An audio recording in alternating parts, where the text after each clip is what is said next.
ಲಕ್ಷ್ಮೇಶ್ವರದ ಚಂದನ ಶಾಲಾ ಕಾರ್ಯಕ್ರಮಕ್ಕೆ ಸಿಎಂ ಸಿದ್ದರಾಮಯ್ಯ ಚಾಲನೆ.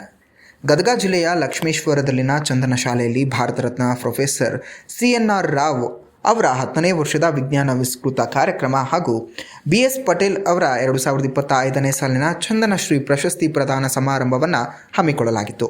ಈ ಕಾರ್ಯಕ್ರಮಕ್ಕೆ ಮುಖ್ಯಮಂತ್ರಿ ಸಿದ್ದರಾಮಯ್ಯ ಭಾಗವಹಿಸಿ ಚಾಲನೆಯನ್ನು ನೀಡಿದರು. ಕಾರ್ಯಕ್ರಮದ ಅಂಗವಾಗಿ ಸಸಿಗೆ ನೀರು ಉಣಿಸುವ ಮೂಲಕ ಸಿಎಂ ಸಿದ್ದರಾಮಯ್ಯ ಅಧಿಕೃತವಾಗಿ ಉದ್ಘಾಟಿಸಿದರು. ಈ ಸಂದರ್ಭದಲ್ಲಿ ಸಚಿವ HK ಪಾಟೀಲ್, ಶಾಸಕರಾದ GS ಪಟೇಲ್, ಡಾಕ್ಟರ್ ಚಂದ್ರು ಲಮಾಣಿ ಸೇರಿದಂತಹ ಹಲವು ಗಣ್ಯರು ಕಾರ್ಯಕ್ರಮದಲ್ಲಿ ಪಾಲ್ಗೊಂಡಿದ್ದರು.